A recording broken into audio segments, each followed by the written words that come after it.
استراتیژیا چینه ریا هفریشمیانو و کمبر هون دزانن چین جیهانه چه دخوازه؟ هون دزانن استراتیژیا ریا هفریشمیانو و کمبر چیه؟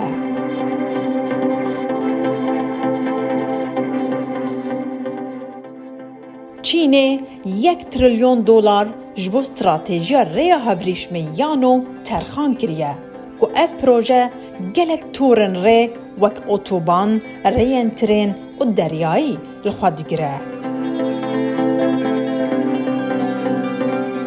چین به وی استراتیژیا خویانو دخوازه آسیا، اوروپا و افریقای به هفره گره بده. بیجینگ دخوازه همو بازارن وان هر سی پار زمینان بکه یک و بخواه گره بده.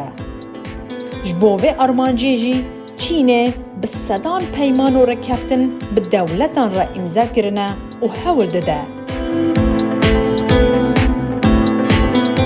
به دهان، بندر، بالافرخانه، اتوبان و ریحسنان چه بکه. نها اف پروژه دکوه واره جیباجی کرنه.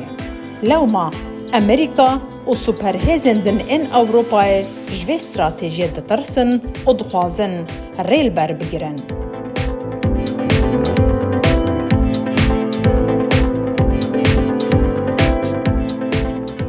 کردستان جی لسر ریا هفریشمی یانویه و رین بربه آناتولیا و دریاسپی دسر کردستان را دربازد بن. هرج بروی صدمه چینی گرینگیا کردستان دزانن و جنها ده دخوازن سر بخابتن.